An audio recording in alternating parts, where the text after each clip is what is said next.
This is our Moorat. This is our Murti. Yeah? This is our idol that we worship. This one. But within you, there's something that is undying. Within the form, there is something that's undying. Find that.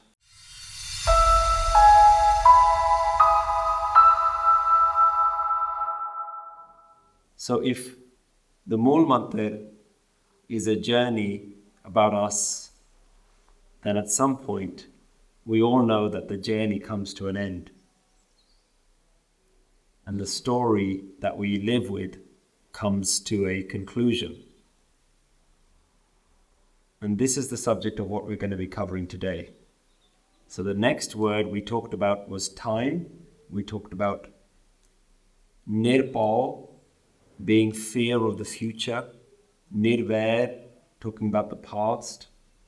Now it very nicely moves on to time and, more importantly, death.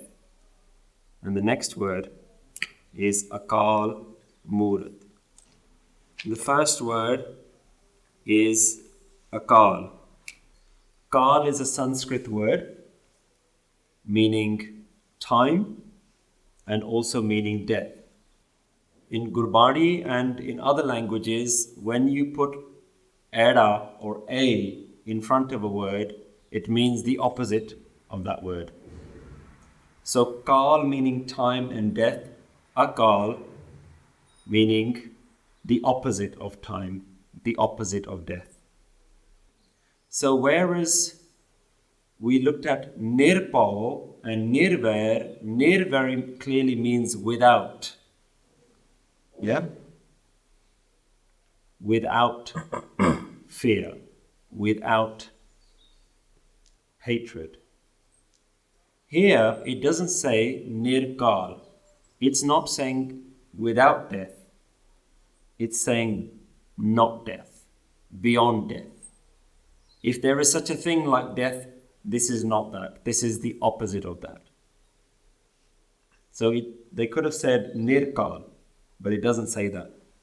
In following continuation with the words that we've seen, nirpau, nirvair, it's not saying without death. It's saying it's beyond death. It's just, there is no reason to compare death with this. This is just without, in a completely different way. Akaal, the opposite of death, the opposite of time. So if Kal means time or death, another way that we could look at Kal is to say that it has a limit. Everything has a death. Everything is bound within a limit of time. This is unlimited. Akaal. The second word is Moorat. So far, the words that we've seen have all had an ankar at the bottom. Yeah? Satnam, Karta Purkh, Nirpau and Nirvair have all had an ankar underneath. And we've learned that an ankar means it's a singular word and a masculine word. The Sihari makes a word a feminine word. Words with a Sihari in Gurmukhi are feminine. In fact, there are many reasons why words can have a Sihari there. But one of the most common reasons is because it's a feminine word. In Punjabi, in grammar, we have Istriling and Pulling. Istriling meaning feminine characteristics, to a word, a female word. Pulling being a male word. So this Moorat here with a Sihari is Istriling, a female word, a feminine word. There's another reason why Gurbani uses a Sihari.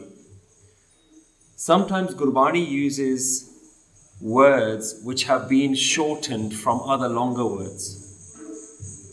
So we know, for example, that the common use of this word is Murti. Murti. Murti is with a Bihari. Yeah? Murti is spelled Tatenu Bihari. When Gurbani uses the same word, Murti, but it doesn't pronounce the final Bihari, in order for you to know that it's still talking about the same word, whether or not it's pronounced, it keeps it in the spelling. So you know that this is referencing Murti. Yeah? So sometimes a longer word like Murti with the Bihari, when Gurbani shortens it, it'll retain that to show you that it actually still refers to that longer word. We also have another word in Gurbani which sounds exactly the same, but instead of a Sihari, it has an onkar underneath. Moorat, with an onkar. So this is the Istriling, the female version of this word. If the word had an onkar underneath it, if it was the Pulling word, it would mean moment. It's a completely different word, moment. And we see this, for example, in a Shabad, Safal Moorat, Safala Kadi, Jit Sache Naal Pyar. So there, the spelling Moorat is with an onkar. That doesn't mean Murti. That means moment. Safal, fruitful is that moment. Fruitful is that hour where you are in love with that ultimate truth. So this comes from a different word, which is Muhurat. Muhurat means moment, a moment in time. So this is why spelling is very important in Gurbani. Because if both of them were spelled exactly the same way, with no grammar, no Sihari or Onkar, you wouldn't know which word it was referencing. Whenever it has a Sihari there, you know it comes from the word Murti, it's the feminine word. When it has an Onkar underneath there, it can never mean Murti. So here we know that Murti is what is being referenced here. It's never the masculine version. Something very important to note here. The word Akaal is actually a singular masculine word. So in theory, Akaal should be spelt with an onkar. Wherever you see the word in Bani Akaal, it's spelt with an onkar. In Akaal Moorat, it's not spelt with an onkar, and there's a reason for that. What we say, a word that is supposed to have an onkar underneath it or a sihari next to the last letter, if it doesn't have that, we call it a name mukta. Mukta means free. That word is mukta. And why Akaal has been derived as mukta here is not because Akaal isn't a masculine word, it's still a masculine word. Not because Akaal isn't a singular word, it's still a singular word. But when Bani attaches two words together, it removes the onkar underneath it. To say that Akaal has to be pronounced with Moorat, it's one long word. Akaal Moorat. This is why when we pronounce the Mool Mantar, we don't stop at Akaal. We don't say Nirpao, Nirvair, Akaal, Moorat, Ajuni. Yeah? We know to say Akaal Moorat. Why?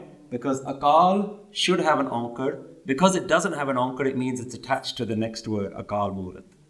So the reason I'm bringing up a lot of this spelling is because once you learn something, and this is like literally the most basic of grammar that I'm able to teach, because I don't know much more than this. But this much alone means that when you start reading Gurbani, you can start picking out even where the English translations have made mistakes.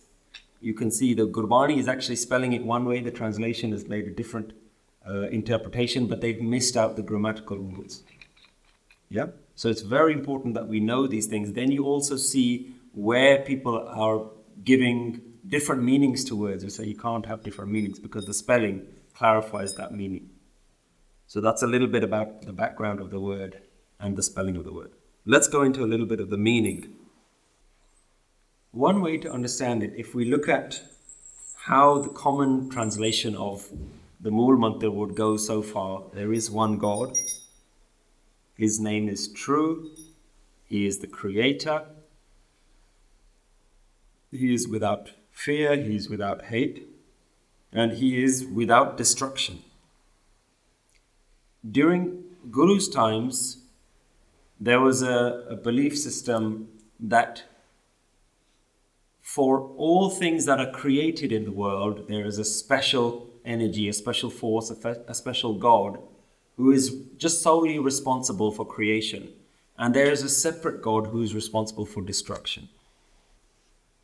When Guru Nanak Dev Ji brings the concept of Ik Onkar, the Onkar is referencing the Om. The Om contains the Trinity, but Guru Nanak Dev Ji clarifies that there is no Trinity because there is the one, Ik. So here we don't have this concept that there is a destruction God and there is a creator God. Yeah, there is only oneness, Ik Onkar. And that oneness destroys everything, but it itself can never be destroyed. It itself has no end. There is no point at which this oneness will ever stop. All of creation may end, the whole universe can disappear, but the oneness can't disappear. That aliveness, that thing which makes it alive, that thing which makes everything alive, that will remain. Yeah? Ashtapadi number 21 in Sukhmani Sahib talks about before all of this creation there was only you. Yeah, you might be familiar with that. And it says, when there was nothing, then who was good and who was bad? When there was nothing around, then what can you say as positive or negative? Yeah? So it talks about that there was a time when there was only you. So even when universe doesn't exist, when it didn't exist and when it won't exist in the future, this oneness will continue. This oneness has no destruction. Unlike the demigods of the time. Yeah? You look at all the stories of Ram and Sita and Krishna and all of these, they don't have the stories continuing to say, and today Ram lives here or Krishna lives there. Those are always referencing them in the past. Like they've come and they've done their bit and they're gone. Yeah? Guru Nanak Dev Ji, Kabir Ji and all these other Bhagats, Guru Gobind Singh Ji recites again and again in his Bani, he says, anything that can be destroyed, anything that can be created and destroyed is not worthy of our worship. Anything that is temporary should never be worshipped. Only worship that which is the ultimate. So, this is beyond death, and more importantly, it's beyond time. So then we have to start thinking, well, let's try and understand time a little bit more. We touched upon it last time when we talked about no past, no future, being in the moment. Yeah? Nirpao jape sakala pao mite. When you meditate on that being which is no future and no past, that part of you, then all future and all past disappears. All fears and all hatreds disappear. So we've touched upon time already, but let's think a little bit about what is time. It's a very hard question, really, if you think about what is time.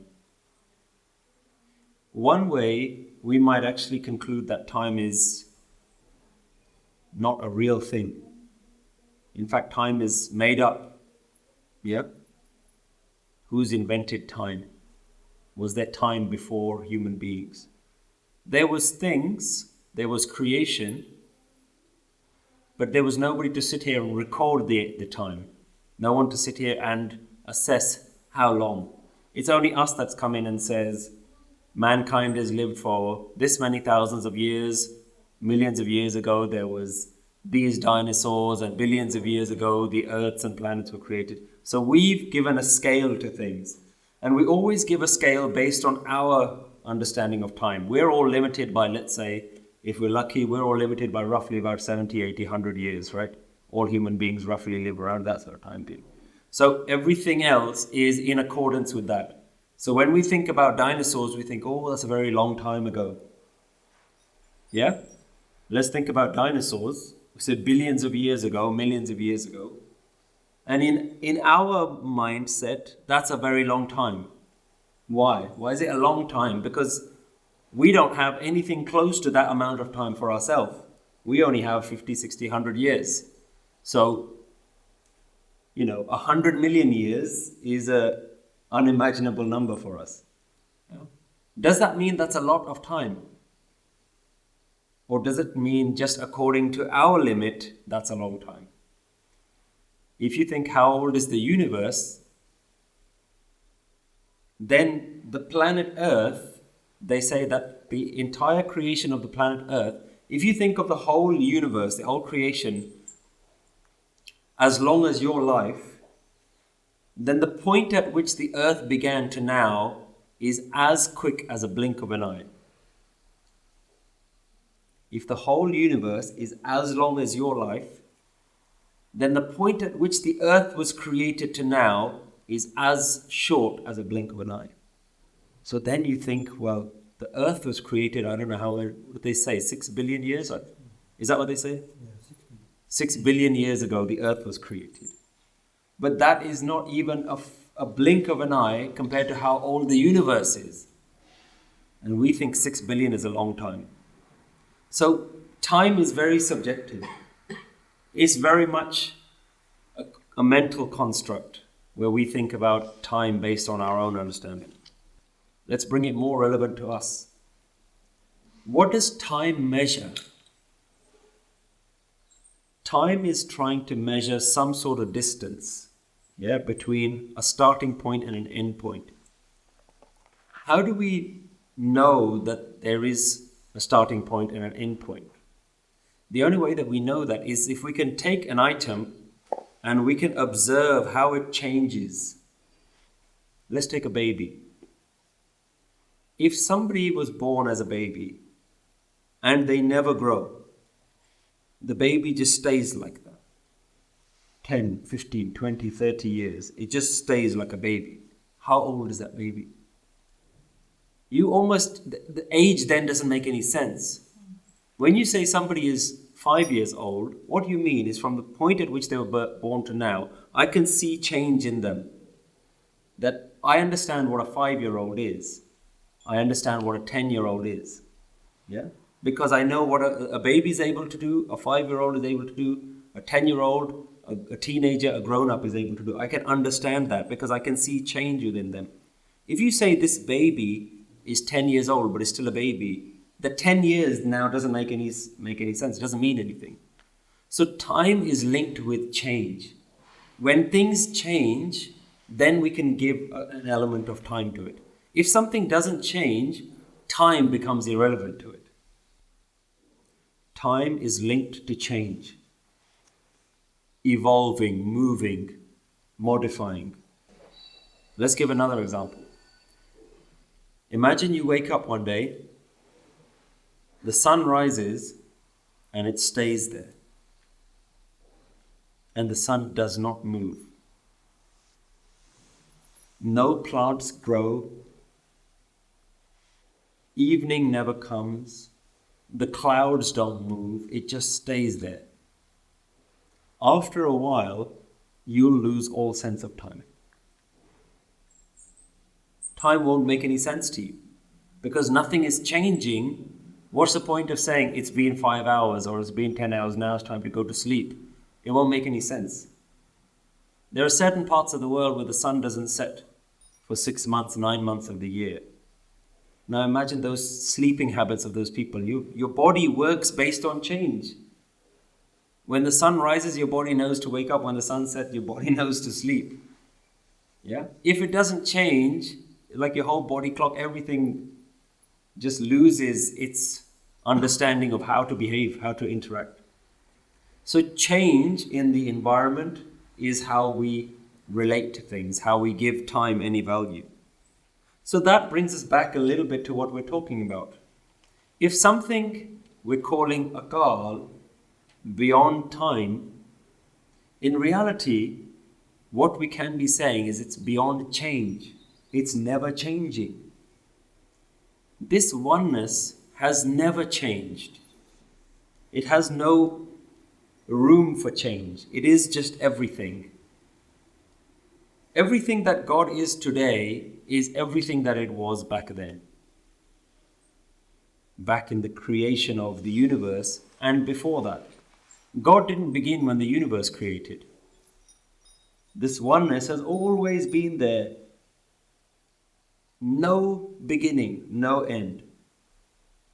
So time has absolutely no relevance to something that is never born, never dying. This doesn't make any sense to this thing to relate to it in time. A recent study has shown that over 75% of Sikhs say that their life feels stressful or overwhelming. These feelings can develop into depression, alcohol abuse, or even suicide. We believe that Guru Nanak's wisdom can help transform people's lives. Nanak Naam relies on your donation to help create more videos and podcasts like this to educate people all over the world on how to use Guru Nanak's teachings to improve their emotional, mental, and spiritual well-being. Set up a monthly donation today and help change someone's life. Visit nanaknaam.org/donate. And right now, you can access this never-changing thing. What you need to do is to focus on that part of you that's never changing. This is where the meditation comes in. You have to find a part of you that's never changing. Let's do a very quick exercise. Close your eyes, sit up straight. And just feel and observe yourself. The thing inside your head that you call I. The thing that you call me, man. Now you will notice this I, how did it feel when this I was 10 years old? Was this I any different? The feeling of I am. Keep your eyes closed and just think.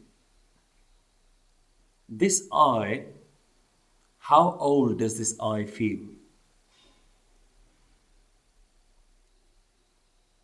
Not how old the body is that it lives in, but the I itself, how old is it? Open your eyes again. Can you see that the I inside you has a different quality of time compared to the body that it lives in? You can say that your body is 30, 40, 50 years old. But the I inside you strangely doesn't relate to that. Does everyone feel that? Or does the I feel different? There's a part of you that is never changing. Your opinions can change. Your understanding about yourself can change. Who you think you are, the labels that you put on yourself, that can change. Yeah? When you're young, you say, I'm a child. When you grow up, you say, I'm an adult. When you're young, you say, I'm a school student. When you grow up, you say, I'm a lawyer, a doctor, an engineer, whatever it is. Those are simply labels that the I is holding on to. But the I itself doesn't have this age, this time. How old is the I inside you? Ageless. Like in some way that this I has always been with you, right? God only knows where this I came from. The moment you were born, is that when the I came inside you? Did the I come inside you as you grew up and you started creating a sense of actually I am? Like a baby doesn't know the I, and then it grows up and he says, oh, I have a hand. Oh, I have legs. Oh, I can walk now.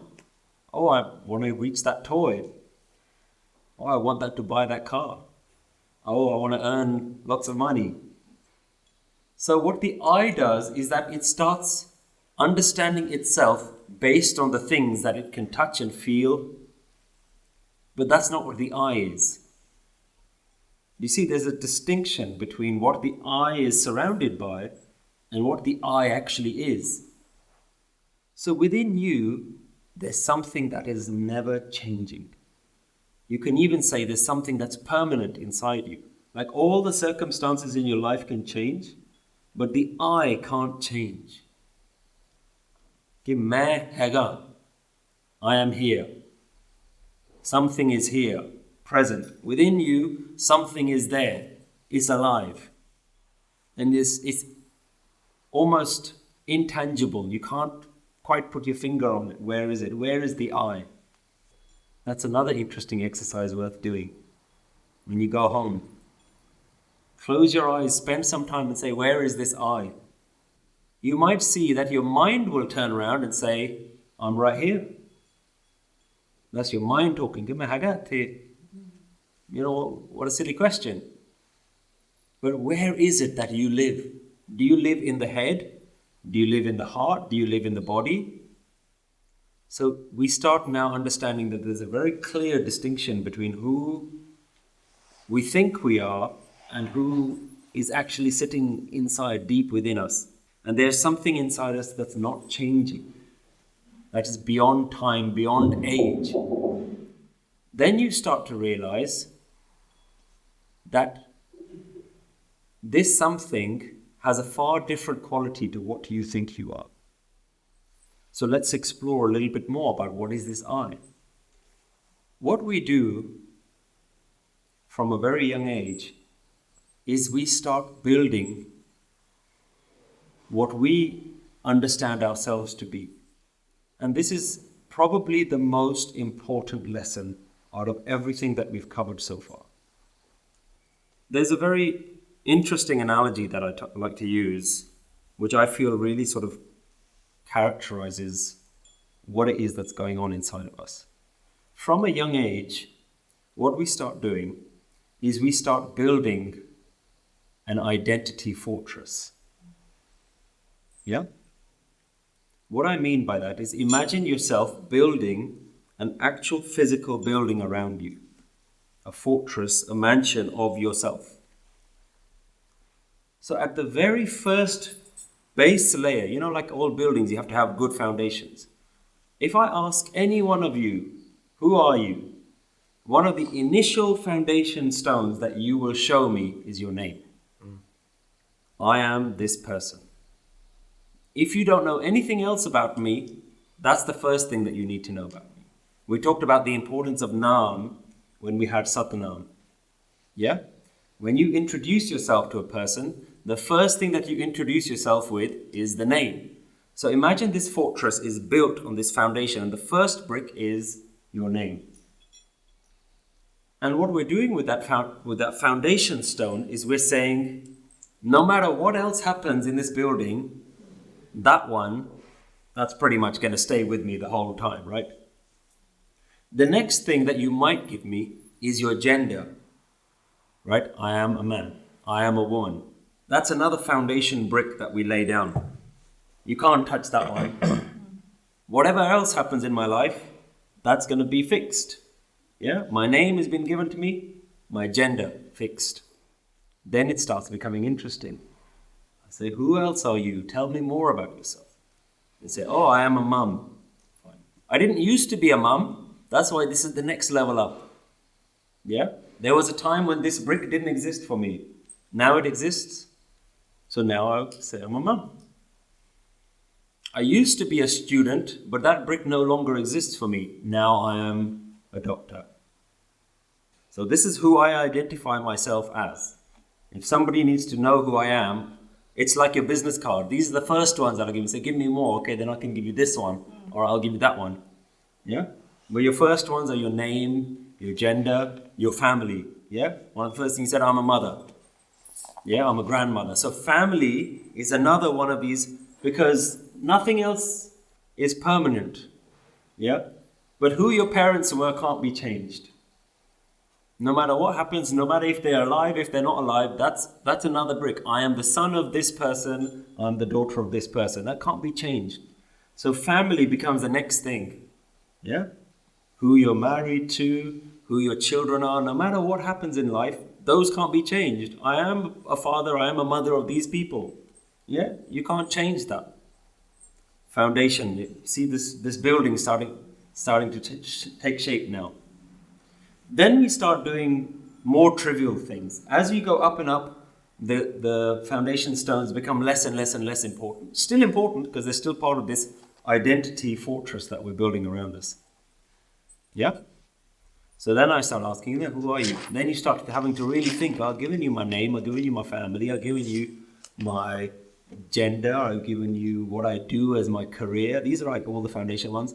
Then if I keep going and keep going and keep going, you start thinking, you will come up with more answers. If you think about it, you will come up with more answers. Then you might start thinking about your likes and your dislikes. They become like one of the next layers. I'm a person who likes these things, I enjoy doing these things, I don't enjoy doing these things. Yeah? You might start telling us about your hobbies, you might start telling me about your interests and your opinions and the things that you affiliate with. Yeah? I am a member of this political party, I only support this party. I'm a Conservative, I'm a Labour. I'm a Man United supporter. I'm a Chelsea supporter. So you start giving me, that's not really a thing, right? There's nothing to do with you. By saying I support Arsenal or Manchester United or any other football team, there's no affiliation between you and that team. It's literally just an opinion that I'm holding on to. Yeah, it's a like, it's a dislike. Yeah? Then your personal attributes say, okay, I do yoga in the morning. Okay, I'm a yogi. Okay, I'm a Sikh. Yeah, because I belong to this group. I don't belong to that group, I belong to this group. Yeah, then within the subsection of the Sikhs, I'm this type of Sikh, I'm a vegetarian Sikh, I'm a Sikh that grows my hair, I'm a do you see? You start giving more and more and more. Very quickly, what you found is that you've built a nice, solid foundation around you. And then you say, Abi, this is who I am. This is who I am. I'm all of these things. But then I start asking you, okay, who's inside the building? Who is inside that fortress? You have to really think. I thought it was the mum and the husband and the wife and the father and the mother and the doctor and Isn't that the person who lives inside? I said, no, because you haven't always been a mum. There was one point when you weren't the mum. So that brick is actually a movable brick. I can take that brick away. Or at some point that brick was placed there. You haven't always been a Manchester United supporter. At some point you would say, yeah, I used to support them at one point. So that brick has actually changed. I wasn't always somebody who grew my hair. Okay, yeah, that was before I was somebody who cut my hair. So that was my identity. Now I grow my hair. Now I've replaced that brick with a new brick. But that's not who you are. Let's say you were brought up in a household where there was always fighting, all the time. Everybody's fighting with everyone. When you grow up in life, chances are that's how you're going to react. Take it? So that's not you either. That's your conditioning. That's the weather conditions that the house has been placed in. If the house is built somewhere where it's always raining, then rain becomes something that's part of every single brick. But that's not you. That's called conditioning. You've been conditioned and trained in a particular way, whether you like it or not. Take the opposite example. Let's say you were brought up in a house which said that no matter what, you never raise your voice or you never raise your hand against anyone. When you grow up, whatever the situation presents itself, you will already be trained in a particular way to respond to the world. That's still not you. And these are the things, ultimately, that you worship. The reason why you worship them is because more than anything else, this is the thing that you love. This is the thing that you hold on to. You wake up every day and you look after your house, your fortress. Yeah? You bathe it.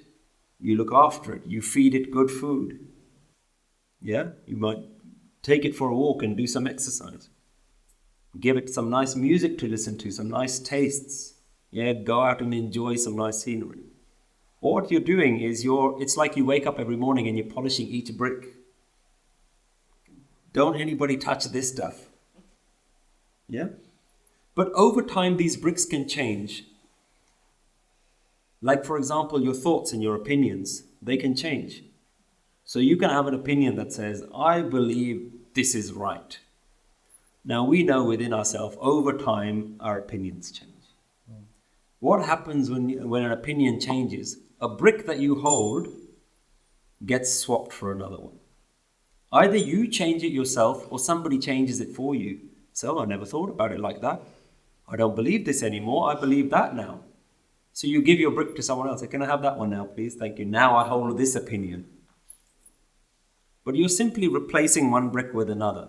That's what thoughts and opinions are. Likes and dislikes. How many things did we dislike at one point? Now we love them. How many things did we love before? Now we can't stand them. Yeah? These are all bricks in this mansion that we've created. What is Guru Nanak Dev Ji trying to do? Guru Nanak Dev Ji is a sledgehammer. And Guru Nanak Dev Ji wants to come and just completely smash this entire fortress down. Why? Because inside this fortress is a light that's waiting to shine. And by building this fortress, what you've done is you've actually built a nice little prison around it. And when Guru Nanak Dev Ji comes with his sledgehammer, he wants to destroy everything. And says, that which is inside you, now let it out.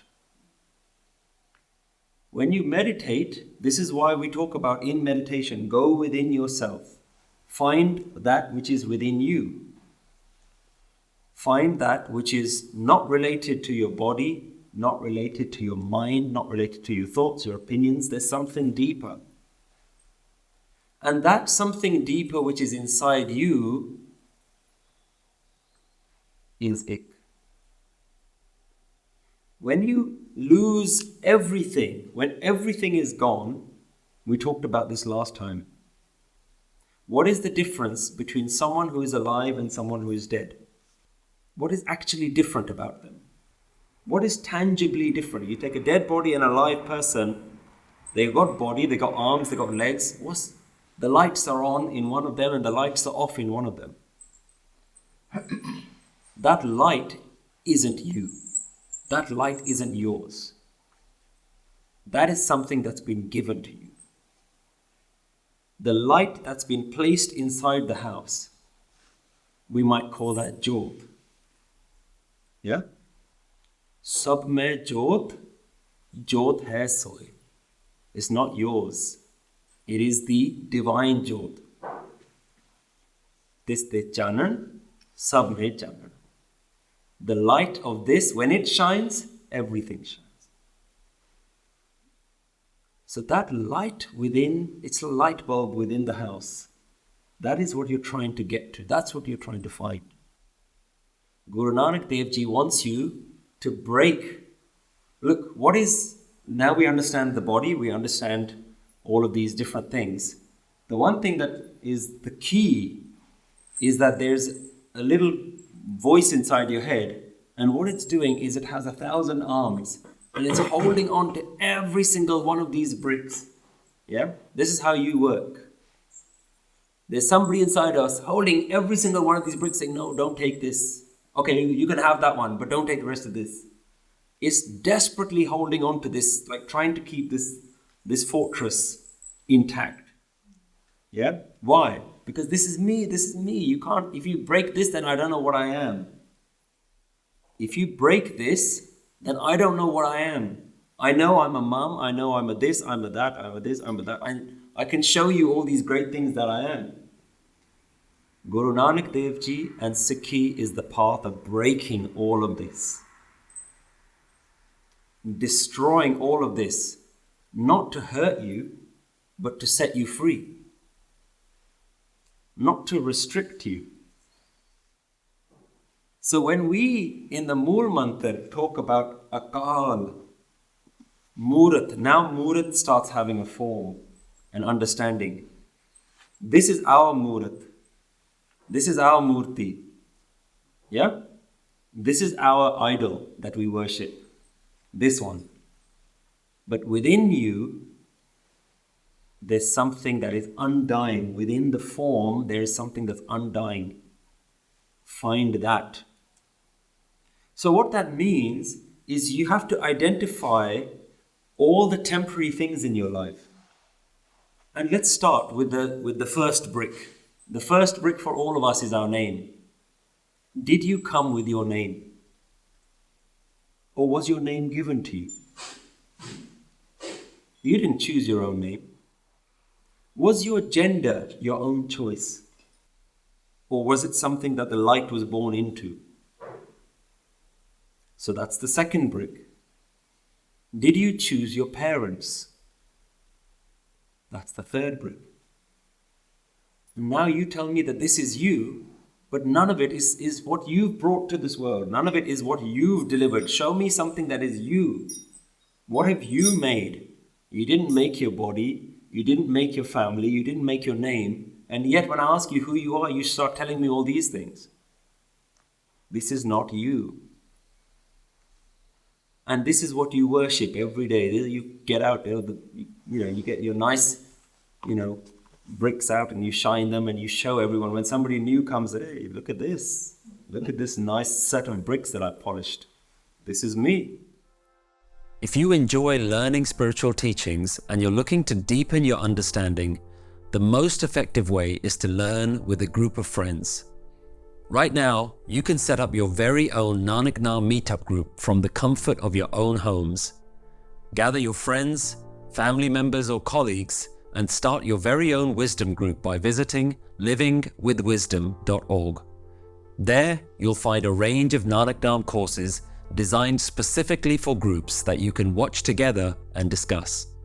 A growing number of people have already started their very own wisdom groups, and it's having a huge positive impact on their lives. Find out how easy it is to start your own wisdom group by visiting livingwithwisdom.org. So what we're doing is we're focusing all of our time on temporary things, not on permanent things. So we have to find that which is permanent.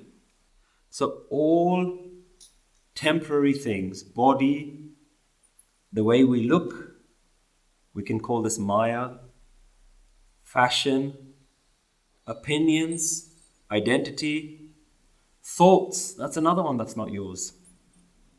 You might think your thoughts are yours, but more often than not, your thoughts are things that you've learnt around you, things that you understood, ideas that you've borrowed. You say, I like this thought, I like this way of thinking, I don't like this way of thinking. But these are also just temporary bricks. Your thoughts aren't yours either.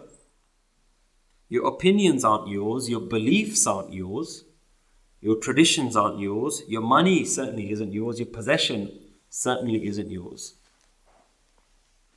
Now you understand when Bani says, Tan, Man, Dhan, Sab Saump Ko. Give your body, your mind, your possessions, give it all away. Why? Because it was not yours to begin with.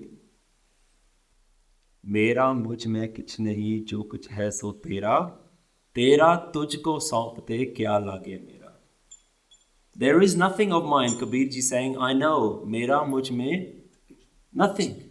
There's nothing that is actually mine. And we've demonstrated that now. Jo kuch hai so tera. Whatever I have, think about this fortress, it's been given to me.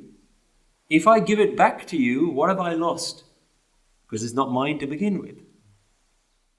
So Bani is saying, give all of this away. Surrender this to the point where you say, I don't identify with this stuff anymore. When you identify with these things, that's called attachments. When you want to add more bricks, that's called desires, Kam. You want to add more. When you don't get the brick that you want, you get angry, krodh. Yeah? When you see somebody with an extension to his fortress, yeah? Then you say, I want that as well. Yeah? Lobh, greed. When you get the extension, you say, that's my extension now. More attachment. And when you've got all those, then hankar, I am, this is me. This is who I am. Kam, krodh, lobh, moh, hankar. All of those things are based on this one false notion that this fortress is actually something real. So what is Bani saying is to go beyond this. Akaal Moorat is saying, go beyond the form. Go beyond your form. It's not God never dies. Yeah? We killed John a good few weeks ago. It's not God never dies. It is within your Moorat there is something Akaal. Within your form there is a formless. Akaal. Within you. Yeah, if Ik, Omkar, Satnam, Karta Purakh is talking about, that Karta Purakh is that which is within you as well. That when you don't identify with anything in the present moment, nirpal, yeah, nirvair. What is fear? Fear is, look at my bricks and I'm afraid somebody's going to do something to it. That's fear. Yeah. When somebody did something to it, then you hate them. Nirvair. You hate them for it. So look, that hole in this brick, that's you did that. You made a hole there. You made a dent there. And I can't get rid of that dent. That's fair. Okay, aaj to baad mein tere naal gall nahi karni. That's it. Move out of my life. Right? Why? Because you made a hole in my house. In my house, you came and you injured me somehow. Go. There. But if you don't identify with the house itself, there's a story of Bhagat Kabir Ji. After his travels, he comes back to his village. And all the people are running and he can see all this commotion. And he said, oh, what's going on? What's going on? I said, Kabir Ji, your house is on fire. And he starts laughing. And they said, what's going on? Why are you laughing? Kabir Ji says, Mera hove ta roma. If it's mine, then I can cry. But it's not mine. This is not mine. I don't identify with this. When Guru Tegh Bahadur Ji is about to be made Shaheed, he says, you can take this, but there's something that you won't be able to take. There's something that I have that you can't touch. The light inside me, that you can't touch. Cut my body. The Shaheeds had no fear of letting their body go. Why? Because the hands holding on to the bricks, they let go. While they were alive, they lost their attachment to their body. So when their body had to go, look, here's another way to understand Akaal. This fortress is guaranteed to go. Jana ta hai. It has to go. It is not permanent. It's like it's in quicksand. And it's sinking slowly. Every year we celebrate, hey, that was my birthday. But every year, it's getting closer and closer and closer. It's sinking more. Chalo bhai, 30 years, 40 years, celebrate, yay. But interestingly, every year that we celebrate that we get older, we're actually getting closer. We're getting closer to the end. Another way to think about it is when you're born, that's when you're the oldest. That's when you have the most amount of time. Every year after that, you're not getting older. Life is getting shorter and shorter and shorter. You're looking at this side, Guru Nanak saying, tu idhar nu dekh. Look on this side. That's what's coming. There's a big train wreck that's coming on that side, and you're looking, hey, look how old I am. Hey, look, I used to be 20, now I'm 25, now I'm 30. Look on this side. Kaal to paunchyo aan. Death is coming nearer.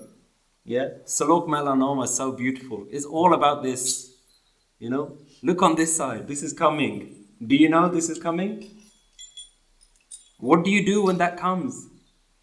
Because when that comes, without asking, without description, without announcement, somebody's going to come with a big sledgehammer and just smash everything that you know about yourself.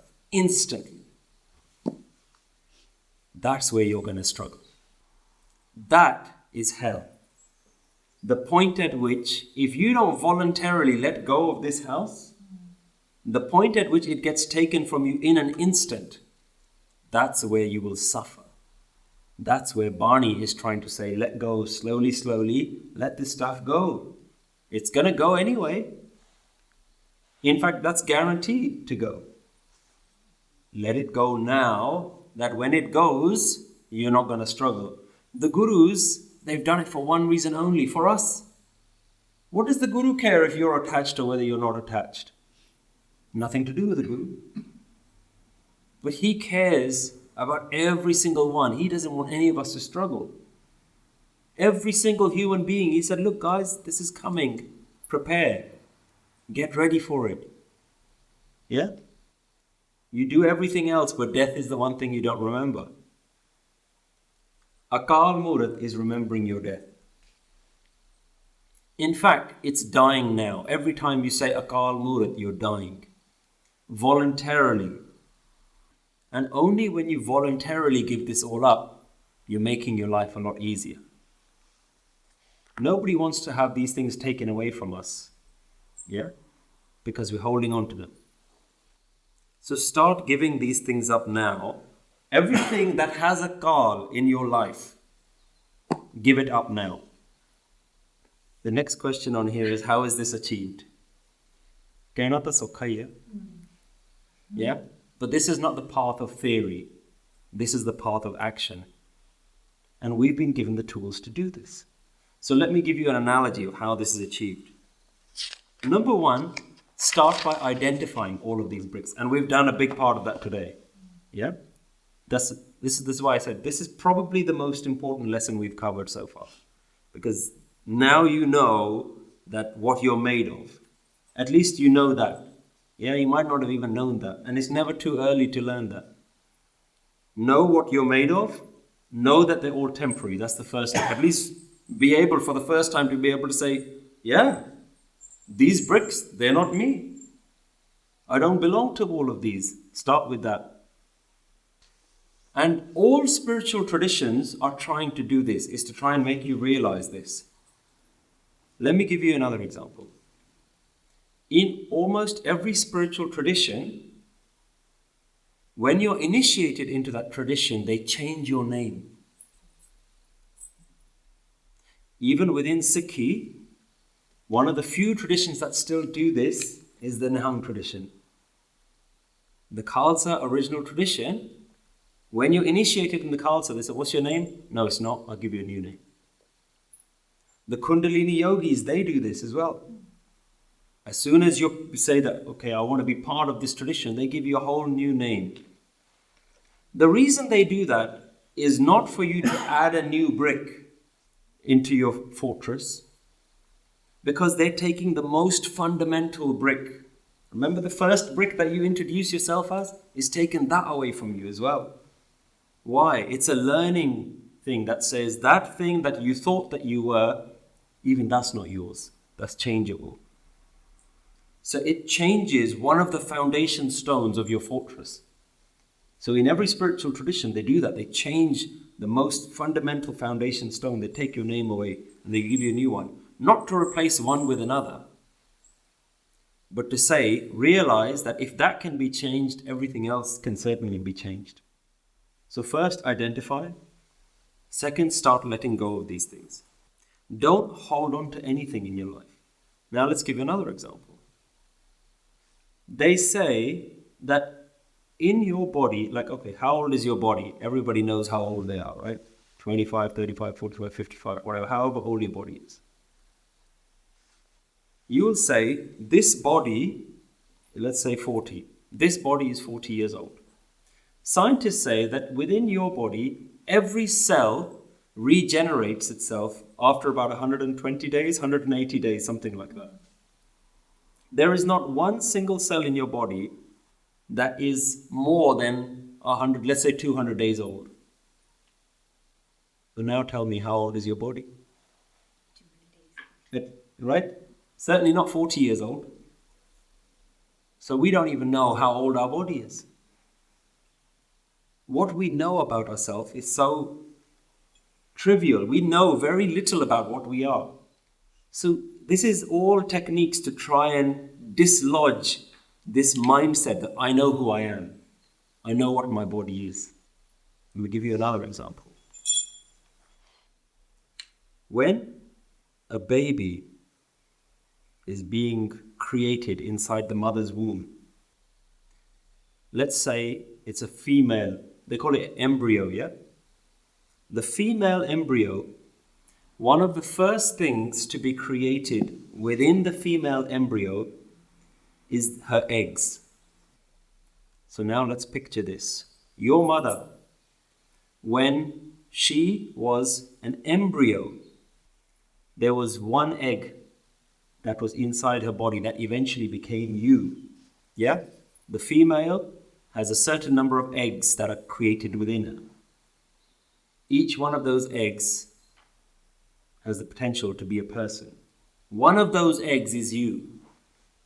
That egg that became your body was inside your mother when your mother was being created inside your grandmother. There's a part of your body that was inside your grandmother when your grandmother was forming your mother in her stomach. There was that cell that is you, your body now. That cell that created you started inside your grandmother. So on one side, you might say that your body is not even 200 years old. On the other side, how old are you really? You're certainly a lot older than the day from which you were born. In fact, let's say your mother was, for argument's sake, let's say your mother was 25 when you were born.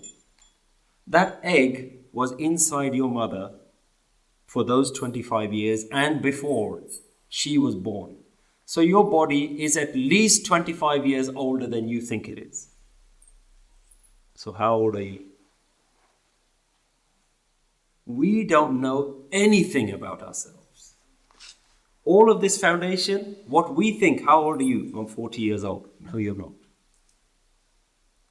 There is nothing that we know about ourselves, and the purpose of reminding us of all of these things is so that you realize this is bekar, this is filth, this is all nonsense, it's all lies. Because what you've done, you've just told yourself a story. You've painted a nice picture about what this fortress is, and you said, this is my story, this is who I am. Yeah. Every mother is born with maternal instincts. Yeah, that protective, maternal, look after my baby instinct. Even that's been created for you. It's not yours. So don't attach yourself to say that that's my emotion. There is an emotion there. I have an emotion to look after my baby. And God has created that in order for nature to look after itself. And every species, every animal has that survival instinct. Protect its young. Yeah? Run away from predators. That's just built into nature. Now, whether you take ownership of those emotions, that's attachment. If you can just say these emotions exist, and so you're not basically saying I'm attached to my child. You're basically saying that there is an inbuilt response within me to look after this child. That's a very different statement to say that I am attached to this child. It might feel like I'm attached to this child, but in reality, what you're basically saying is, I can't help it. I can't help but feel like I want to protect this child and feel like it needs to be nurtured by me and only me. That's an inbuilt response within you. Don't attach yourself to that response. That's just another brick. The brick that says, I am a mother, that comes with a few other things, right? That's all it is. It just comes with a few other things. Yeah? Men come with other hunter-gatherer sort of emotions. Protect the family, all that sort of stuff. Yeah, got to earn a living, got to look after the family. The responsibility that comes there. That's just the color of the male brick. And the color of the female brick comes with its own color, its own quality. Attachment is your ability. Do I hold on to that or do I let go of that? Have you found that spiritual teachings are great to learn, but not always easy to apply to your own life? Sometimes we all need a bit of support and guidance from people who know what we're going through and can help us find some answers. The Nanak Naam Facebook group helps you do just that. It's an online community where you can ask any questions about life and get answers from other members of the group. Search for Nanak Naam Community Support and join our free Facebook group today. So inbuilt to all animals, whether animals have an ego or not, look, I'm not a pigeon or a cat or a tree for that matter, so I don't know. And in fact, that's kind of their problem. We know we've got enough problems of our own to try and figure out how to deal with our own emotions. It's a very easy game of the ego to try and be philosophical, to say, oh, I wonder if animals have emotions. The reason Barney doesn't entertain these ideas is because it's saying, even if I answer that question for you, you still have an ego. We still got to deal with your ego. Yeah? What is ego? Ego is just me. Ego is the part of you that says, yep, I believe this story. This is mine and this is not going to go anywhere. So how do you overcome this stuff? So understand that there is temporary nature to everything. Understand the body. And a very simple analogy. Imagine that there's a child who has a favorite toy. Every day when he wakes up, he asks for that toy. First thing he does, where's the toy, Mum? Find me that toy. When he goes to sleep, I want to sleep with that toy, favorite toy. And he's so attached to that toy, but give it a couple of years, and over time that toy gets left at the bottom of a cupboard. The child grows up even further and further, never thinks about the toy anymore.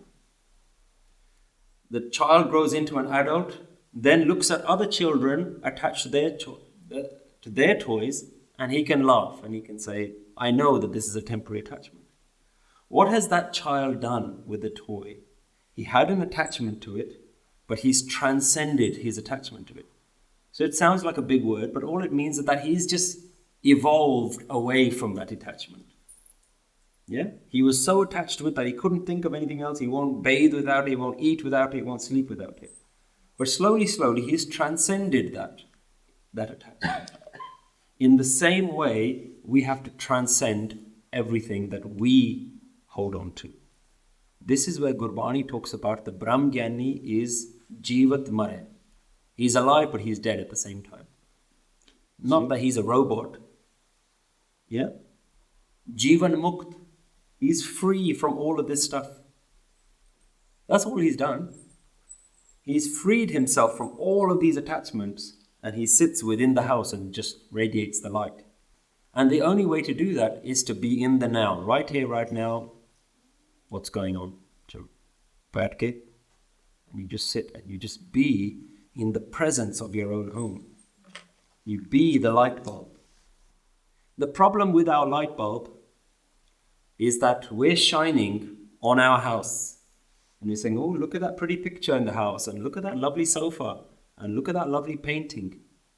But it doesn't understand that because you are shining, that's why all of these things make sense. So it's looking at, oh, look at my lovely body, look at this, look at that. But it doesn't understand that the light is what is making it shine. What use is a body to a dead person? Does a dead person walk around and say, look at my lovely body? No, because the light is gone. It is the light, the jyot, the aliveness within you, that's what gives meaning to the body. That's what gives meaning to the family, to the cars, to the possessions.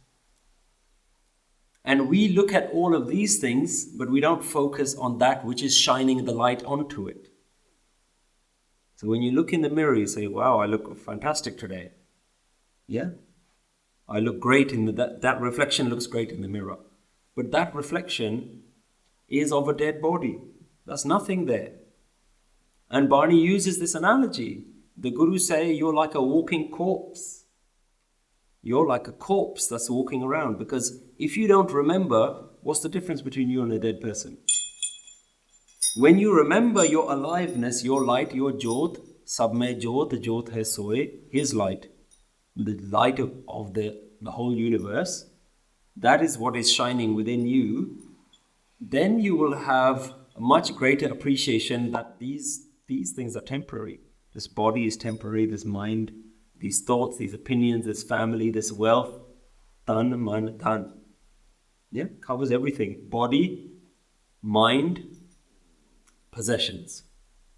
Otherwise, what else are you? You're either a bunch of thoughts and opinions, or you're a physical body you identify with, or you identify it with the things that you surround the body with. So as the child transcends the toy, you have to transcend this toy. This Moorat, this Murti, you have to become Akaal. You have to transcend your form. I'll leave you with a line by Bhai Gurdas Ji. This is in his Kavit, number 486. Bhai Gurdas Ji says, just as the stars disappear with the sunrise, meditating on the Guru, like the Guru is the sun, one knows that similar is the service of temporary gods. So let's translate that a little bit. Just like a starry night, all the stars disappear as soon as the sun comes up. Imagine each one of those stars to be the things that you hold on to. Yeah, I'm holding on to this, that one's mine, that one's mine, that one's mine, that's mine, that's mine. That one's not so bright, but it's still mine. That one's very bright, that's definitely mine. I'm a degree of philosophy, PhD. Yeah, it's like the big ones that you hold on to. Oh, PhD kitti hai, you know, like you hold on to some really big ones. You say, yeah, oh yeah, I'll do that as well on the side. So look, imagine a starry night. Bhai Gurdas Ji says, just as all of those stars disappear by the sun, in the same way, focus on the Guru, focus on Naam, focus on the ultimate, and all of these things will drop. So we don't have a tradition that we have to, imagine the example that I've given you of so many bricks. We don't have to take every single one of those bricks out. We don't have to deal with this, all right, okay, I'm not going to identify with my name. Chalo, I'm going to do a 40-day meditation just to get rid of my name. Okay, I got a lot of anger. I'm going to do another 40-day meditation to deal with anger. Okay, I've got lots of pleasures. I like tastes of different foods. Okay, I'm going to do another meditation on that. You have other traditions that will try and attack every single one of these things. But Gurdas Ji gives you a different focus. He says, just as focusing on the divine light gets rid of all of the stars, focus on your divine light and all of these other things will fall. So it goes back to find that which is Akaal within you. Understand the true ik that sits within you, that sits in everything else. The same applies to you, and you. This is the meaning of death. Death, we have a very morbid view of death. We have a morbid view of death, like it's something bad. But it's coming. You either go to it singing and laughing and dancing, or you get death coming and you're going to go kicking and screaming and crying. The death is guaranteed. Your reaction is your decision, your choice, how you're going to deal with it. And deal with it now. This is why in Sikhi, we're not going to be like, okay, I'm going to keep my fortress and I'm going to call God to come and join me in this house. That's how we do Naam Simran. That's how we deal with God. That's how we think of Sikhi. Yeah, we talked about this before. Like you're going to meditate, come on God, come on God, come on God, come on God, come on God. That's how we meditate. Yeah, like leave me alone. My fortress is all fine. I want you to come join me. That's how we meditate. Like somebody's going to come and join you. But our meditation is completely different. Our meditation is within me. There is divine. This is, there is true divinity, that oneness God is here right now. And all of the stuff that I understand to be me, that's the stuff that has to go. Go to the root of who you are. You have to go right to the root of who you are. This is why it's called the Mool Mantar. Because it goes to the root of who you are. Go right in there and understand right within yourself. Meditation isn't about calling God. Naam Simran is not about calling God. As long as you're calling God, what you're saying is, leave my fortress alone. You just come and join me. So then I can show off to all the other guys. Say, hey, I got God in my house. Yeah. Ego. I am me. Drop all your attachments simply by meditating on the true light that I am God. God is me. Yeah? Not from an ego perspective, not like my fortress is made of God bricks. Yeah? That the bricks are God, the light is God, the one meditating is God, the one calling is God, the one receiving is... There is only God. Remember Guru Nanak's magic formula. 1 equals 1. 1 plus 1 equals 1. Guru Nanak Dev Ji is only interested in the one. Goes back to that magic formula again. There's me and then there's God. There's one and there's one. But the answer is one. So how are you going to get... If you got 1 and a 1, how do you get to a 1? You have to get rid of one of them. Either you go or God goes.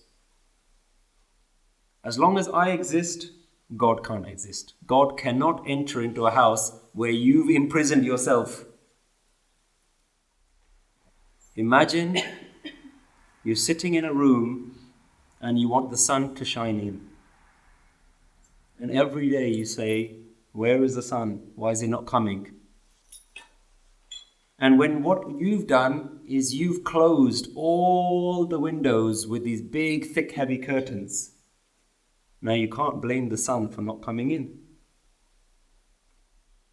And when you sit and you meditate, and you've completely encapsulated yourself within this fortress of me, I am, God come to me. And say, God, why haven't you come to me? I've been meditating to you for 50 years. Why haven't you come yet? How is he going to come? In fact, he can't come inside because he's already inside. He's inside and he's outside and he is the bricks. The only thing is, you have to change that understanding of what you are. I think, personally, one of the most significant things that we have to learn. Yeah. Because it's all good knowing about God. If we don't know about ourselves, then it doesn't even start. Man, tu jot saroop hai. You are the light. You are the embodiment of light. Apna mool pachane. Mool pachane ta shau jane. When you know the root of what you are, then you will know the divine. Gurmati rangman. Yeah? Follow the Guru's instruction and follow this path. Yeah? It says, Maran jivan ki soji hoy. Yeah? When you know yourself, then you will know what real death is and what real birth is. You will understand death and birth. Maran jivan ki soji hoy. You'll get an understanding of death and birth.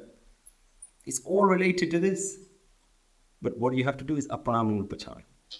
See what's inside the house and see what comes out when you break all the bricks. Answer the following questions either by writing them down or discussing them in your groups. Describe some of your experiences of living in the present moment. What practices have you found useful to let go of your attachments towards yourself and others? How can we have a relationship with the oneness which seems to be intangible? What are some thoughts and worries that you have about your own mortality?